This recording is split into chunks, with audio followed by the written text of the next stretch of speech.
দ্বিতীয় ধাপে উপজেলা নির্বাচনের প্রচার শেষ হচ্ছে আজ। প্রতিশ্রুতির ফুলছুরি নিয়ে ভোটারের দুয়ারে প্রার্থীরা। কারাতে শেখানোর নামে নারী শিক্ষার্থীকে ধর্ষণ, জুজুৎসু অ্যাসোসিয়েশনের সাধারণ সম্পাদক গ্রেফতার। এবং শহীদ আনোয়ারা উদ্যানে শপিং মল নির্মাণে তোড়জোড়ের অভিযোগ, মেট্রো রেল কর্তৃপক্ষকে আলটিমেটাম।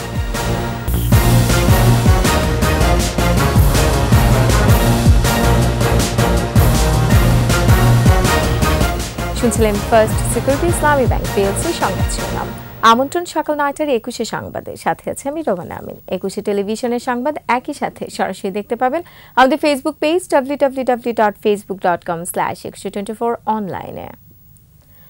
ষষ্ঠ উপজেলা পরিষদ নির্বাচনে দ্বিতীয় ধাপের প্রচার শেষ হচ্ছে আজ। ভোট গ্রহণ হবে 21 মে। শেষ সময়ের প্রচারণায় নানা প্রতিশ্রুতি নিয়ে ভোটারদের দ্বারে দ্বারে প্রার্থীরা। এই ধাপে 157 উপজেলার মধ্যে 24টিতে ভোট হবে ইভিএমে। প্রতিনিধিদের সহায়তায় আরো জানাচ্ছেন সমর ইসলাম। ভোটের বেশি বাকি নেই, তাই প্রচন্ড গরম উপেক্ষা করে চলছে নির্বাচনী প্রচার। কৃষি নির্ভর নরসিংদীর মনোহরদী ও বেলাবতে সকাল থেকে রাত পর্যন্ত বিরামহীন গণসংযোগ করছেন প্রার্থীরা। সুষ্ঠু ও নিরপেক্ষ নির্বাচনের প্রত্যাশা ভোটার ও প্রার্থীদের। আমি নির্বাচিত হই, তাহলে আমাদের প্রিয় নেতা অ্যাডভোকেট নূর মোহাম্মদ হুমায়ুন, তিনি আমাদের মাননীয় মন্ত্রী এবং উন্নয়নের সহায়ক শক্তি হিসেবে কাজ করবেন। আনাচে কানাচে উত্তমভাবে ভালোভাবে সাড়া পেয়েছি। সুন্দর সুষ্ঠুভাবে ভোট দেয়, এটাই আশা করি, এটাই প্রত্যাশা। সুষ্ঠু নির্বাচনের লক্ষ্যে সব ধরনের ব্যবস্থা নিয়েছে নির্বাচন কমিশন। নির্বাচন কমিশনের যে মূল মেসেজ, যেটি সুষ্ঠু, অবাধ এবং নিরপেক্ষ নির্বাচন সম্পন্ন করা, সে বিষয়ে আমরা অত্যন্ত কঠোর। দ্বিতীয় ধাপে ভোট হবে ভোলা সদর, দৌলত খান ও বুরহানুদ্দিনে। ভোটারদের বাড়ি বাড়ি গিয়ে উন্নয়নের নানা প্রতিশ্রুতি দিচ্ছেন প্রার্থীরা। ভোটাররা বেছে নেবেন সৎ ও যোগ্য প্রার্থী। আমরা সুস্থ নিরপেক্ষ ভোট চাই। দিনেও আমরা দেখেছি, এবারও আমরা চাই সেরকম একটি নির্বাচন। যেহেতু আমি যে কোনো অত্যাচারের বিরুদ্ধে আমি সোচ্চার হই, সুতরাং আমি শতভাগ আশাবাদী। যেমন আমাদের ইউনিয়ন পর্যায়ের রাস্তাঘাটগুলি খুব খারাপ অবস্থায় আছে, এগুলি দ্রুত আমরা সংস্কার করার চেষ্টা করব। আমরা আশ্বাস পেলেও আমরা শঙ্কায় আছি। আমরা তাদের আরও জোর প্রশাসনের নিরাপত্তা দাবি করছি। কোথাও আচরণবিধি লঙ্ঘন হলে ব্যবস্থা নেবে নির্বাচন কমিশন। নির্বাচনকে অবাধ ও সুষ্ঠু নিরপেক্ষ করতে আমাদের যাবতীয় প্রস্তুতি সম্পন্ন আছে। জয়পুরহাটের 5 বিবিতেও নির্বাচনী প্রচার তুঙ্গে। চেয়ারম্যান পদে 6 জন প্রার্থী হলেও মূল লড়াই হবে আনারস প্রতীকে উপজেলা আওয়ামী লীগের আবু বকর সিদ্দিকের সঙ্গে তারই মেয়ের জামাই টেলিফোন প্রতীকে সুমন চৌধুরীর মধ্যে। না, আমার কোনো বিভ্রান্তি নাই, গণতান্ত্রিক অধিকার, এটা কোনো অসুবিধা নেই। মাঠে অনেকেই ভোট করতে পারে, আত্মীয় স্বজন থাকতে পারে, শ্বশুর থাকতেই পারে, এটি তার অধিকার, এটি আমার অধিকার। আমি এখানে আত্মীয়তার বিষয় দেখি না। তবে শ্বশুর জামাইয়ের মধ্যে মনে করো যাকে আমরা ভালো লাগে, ভালো যোগ্যতা দেখে তাকেই আমরা ভোট দিব। নির্বাচন শান্তিপূর্ণ করতে আইন শৃঙ্খলা সহ সব ধরনের প্রস্তুতি নিয়েছে প্রশাসন। একটি স্বচ্ছ, নিরপেক্ষ এবং স্বতঃস্ফূর্তভাবে যেন একটা ভোট গ্রহণ কার্যক্রম অনুষ্ঠিত হয়, সেই লক্ষ্যে আমরা পর্যাপ্ত পুলিশ মোতায়েন করব। নির্বাচন অবাধ, সুষ্ঠু ও নিরপেক্ষ করার জন্য আমরা সব ধরনের ব্যবস্থা ইতিমধ্যে গ্রহণ করেছি। সকাল 8টায় শুরু হয়ে ভোট গ্রহণ চলবে বিকেল 4টা পর্যন্ত। সমর ইসলাম, 21 টেলিভিশন। কুংফু কারাতে শেখানোর নামে নারী শিক্ষার্থীকে ধর্ষণের মামলায় জুজুৎসু অ্যাসোসিয়েশনের সাধারণ সম্পাদক রফিকুল ইসলাম নিউটন সহ 2 জনকে গ্রেফতার করেছে র্যাব।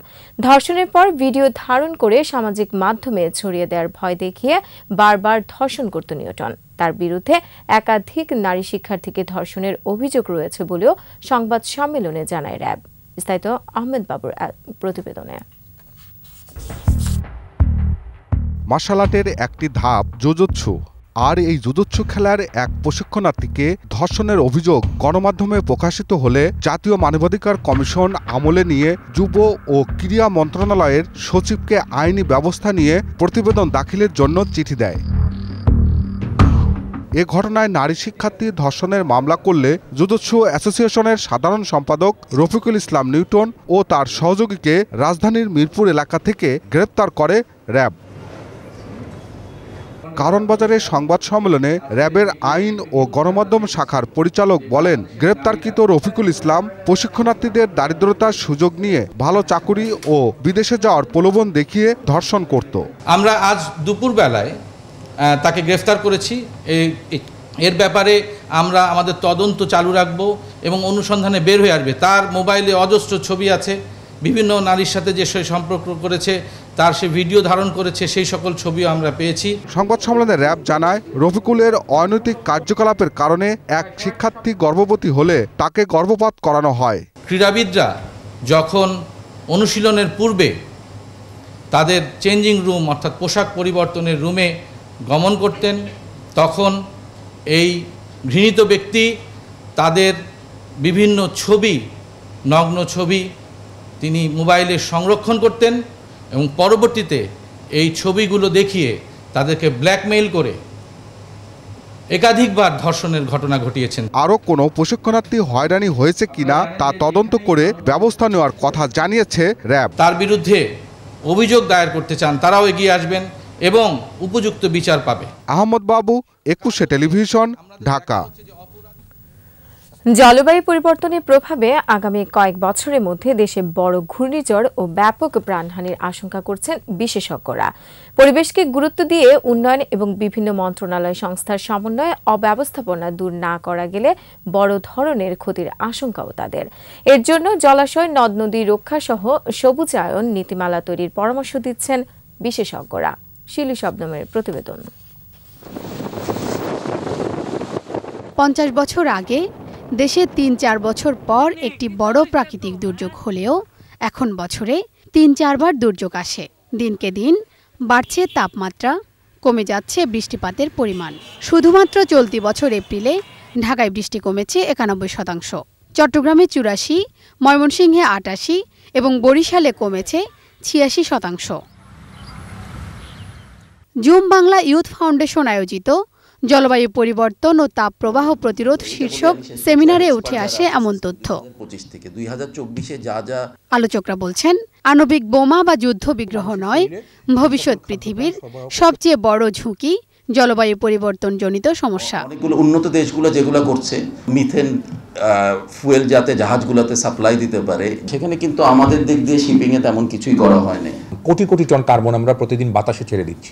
যুক্তরাষ্ট্র, চীন সহ উন্নত দেশগুলো 30 থেকে 40 বছর আগেও দূষণ তালিকার শীর্ষে ছিল। তবে প্রযুক্তিগত দক্ষতা, জনশক্তি সহ বিভিন্ন কৌশলে তারা দ্রুত দূষণ নিয়ন্ত্রণ করেছে। বিশেষজ্ঞরা মনে করেন, সব ধরনের উন্নয়ন কাজে পরিবেশকে গুরুত্ব না দিলে বাংলাদেশের ক্ষতি পুষিয়ে নেওয়া যাবে না। আরবান যে টোটাল পলিসি আছে সেইখানে আমাদেরকে কাজ করতে হবে। একই সাথে মনে রাখতে হবে, বাংলাদেশ খালি নগরের দেশ না, এখানে কৃষি নির্ভর দেশ, আমাদের প্রান্তিক জনগণ রয়েছে। এখনই যথাযথ প্রস্তুতি না নিলে 10 থেকে 15 বছরের মধ্যে দেশে তাপমাত্রা আরও 2 ডিগ্রি বাড়ার শঙ্কা বিশেষজ্ঞদের। কয়েক বছরের মধ্যে ঘটতে পারে বড় ধরনের প্রাকৃতিক বিপর্যয় ও প্রাণহানি। আমপান মার্কা ঘূর্ণিঝড় হলে আমি দেখতে পাচ্ছি অন্ততপক্ষে 5 থেকে 10 লাখ লোক প্রাণ হারাবে। আমরা কি তার জন্য প্রস্তুত? জলবায়ু পরিবর্তনজনিত ক্ষতি মোকাবেলায় নদ নদীর সাথে ঢাকার সংযোগ নিশ্চিত করে জনবান্ধব নগরী গড়ার পরামর্শ বিশেষজ্ঞদের। সামাজিক বনায়নের নামে বিদেশি গাছ লাগানো বন্ধ করা, ধ্বংস হওয়া বনভূমি উদ্ধার, প্রকৃতি বান্ধব ভবন তৈরি করা সহ সবুজায়ন নীতিমালারও তাগিদ তাদের।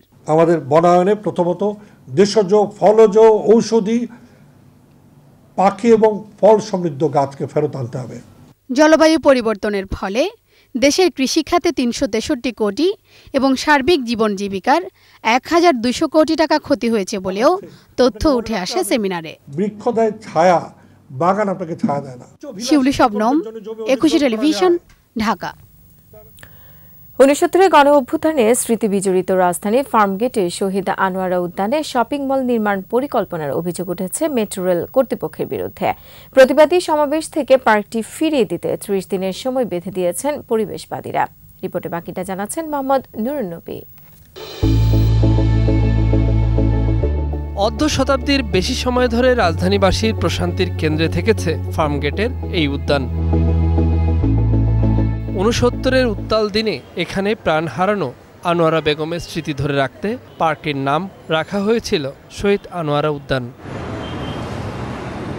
মেট্রো রেল নির্মাণ কাজের জন্য অস্থায়ীভাবে ব্যবহার হয়েছিল এই পার্ক।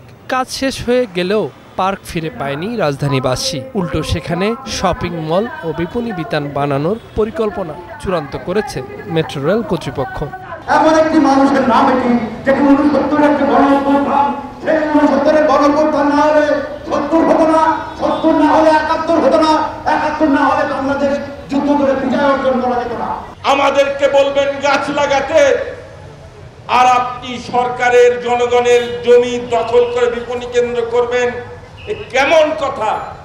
আমাদেরকে নিঃশ্বাস দিতে দেবেন না।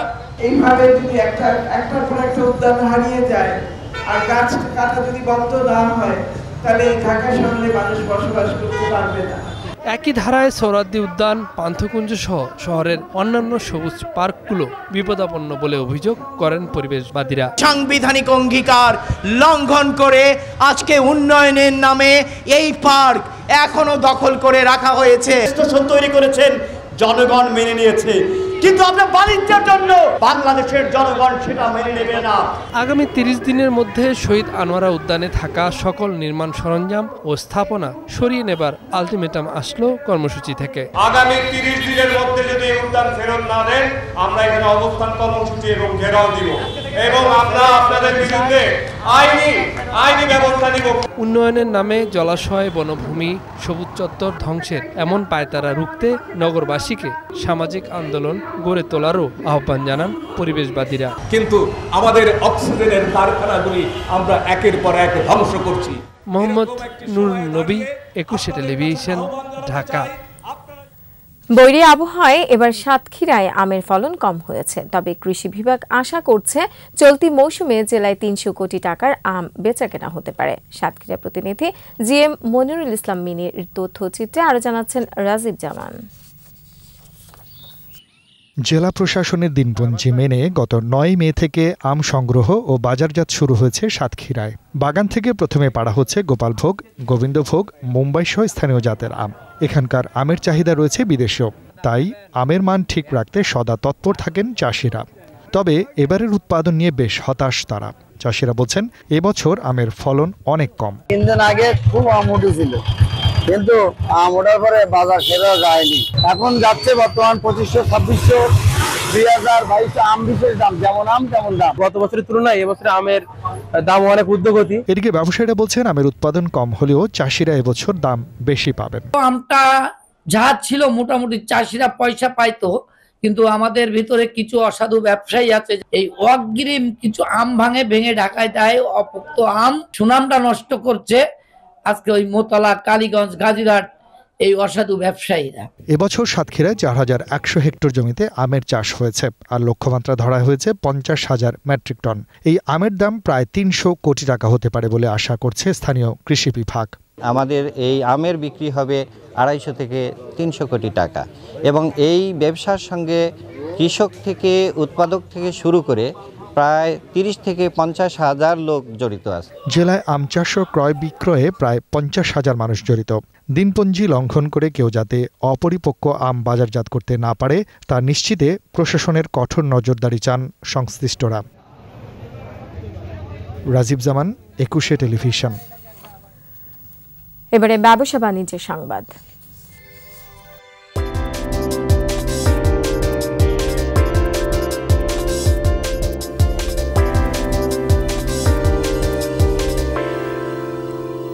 বাজারে এসেছে সিলমুন পাইপ অ্যান্ড ফিটিংস। রাজধানী গুলশান ক্লাবে নতুন এই পণ্যটির আনুষ্ঠানিক উদ্বোধন করা হয়। তৌহিদুর রহমানের রিপোর্ট। দেশে দিন দিন প্লাস্টিক পণ্যের ব্যবহার বাড়ছে, বিশেষ করে ভবন নির্মাণের সাথে সম্পৃক্ত পণ্যের চাহিদা বেড়ে চলেছে। সকল শ্রেণী পেশার মানুষের কথা মাথায় রেখে এবার বাজারে এসেছে সিলমুন পাইপ অ্যান্ড ফিটিংস।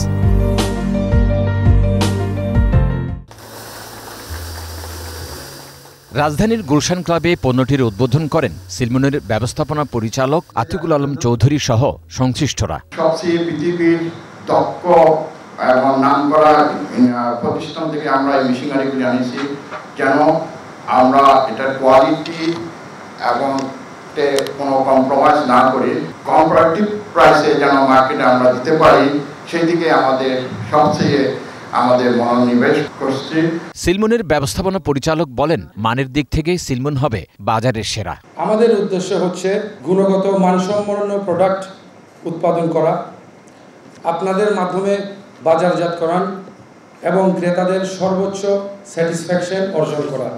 এবং আমরা আশা করি শুধু বাংলাদেশে নয়, পৃথিবীর আনাচে কানাচে পৌঁছে যাবে সিলমনের পণ্য ইনশাআল্লাহ। অনুষ্ঠানে সিলমনের ডিলার, বিক্রয় কর্মী ও কর্মকর্তারা উপস্থিত ছিলেন। তৌহিদুর রহমান, 21 টেলিভিশন, ঢাকা। আর এরই সাথে শেষ করছি সকাল 9টার 21 সংবাদ। যাবার আগে ফার্স্ট সিকিউরিটি ইসলামী ব্যাংক পিএলসি সংবাদ শিরোনামগুলো আরও একবার। দ্বিতীয় ধাপে উপজেলা নির্বাচনের প্রচার শেষ হচ্ছে আজ। প্রতিশ্রুতি ফুলছুরি নিয়ে ভোটারের দুয়ারে প্রার্থীরা। কারাতে শেখানোর নামে নারী শিক্ষার্থীকে ধর্ষণ, জুজুৎসু অ্যাসোসিয়েশনের সাধারণ সম্পাদক গ্রেফতার। এবং শহীদ আনোয়ারা উদ্যানে শপিং মল নির্মাণে তোড়জোড়ের অভিযোগ, মেট্রো রেল কর্তৃপক্ষকে আলটিমেটাম।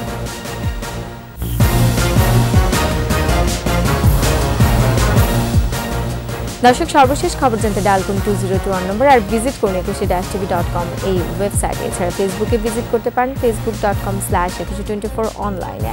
এতক্ষণ সাথে থাকার জন্য ধন্যবাদ। পরবর্তী সংবাদ দুপুর 12টায় দেখার আমন্ত্রণ রইল। 21-এর সাথেই থাকুন।